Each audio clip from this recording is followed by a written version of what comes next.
बरहई बरी से कई बिटिया माया गाना मामा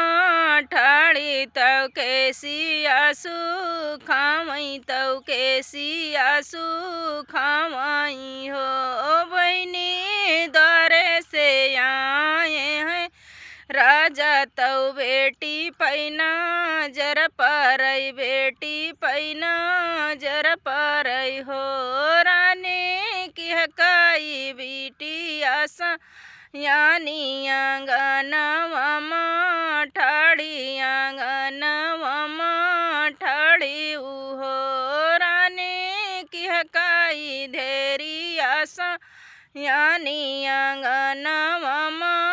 ठाड़ी आंगन मामा ठाड़ी उहो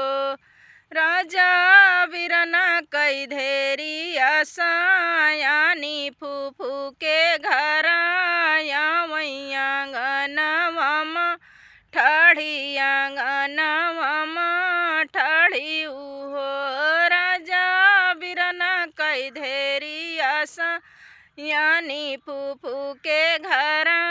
या मैया आंगन मामा ठाड़ी आंगन मामा ठाड़ी उहो तरी बचन सुने बियटी तव मनवा दुखित भाए मनवा दुखित भाए हो मैया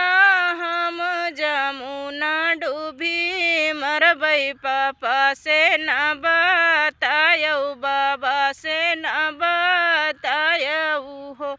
मैया हम जमुना डूबी मरबई बाबा से न बतायऊ बाबा से न बतायऊ हो राम रसैया बैठी मैया मनाही मना रुमई मनाही मना रुमई हो इहो द्वारे से आए हैं राजा तो रानी पैना जर परई रानी पैना जर परई हो रानी कवन संकट तोहरे जियरा मनाही मना रो सुसुक सुसुक रोबऊ हो रानी कवन संकट तोहरे जियरा मनाही मना रो मनाही मना रोबऊ हो काऊ कहाऊ मोरे राजा कहत लाजा लगई शरम मोरे लगई हो राजा बरहई बरस कई धेरियवा जमुना डूबी मारई जमुना डूबी मारई हो राजा बरहई बरस कई धेरियवा जमुना डूबी मारई जमुना डूबी मारई हो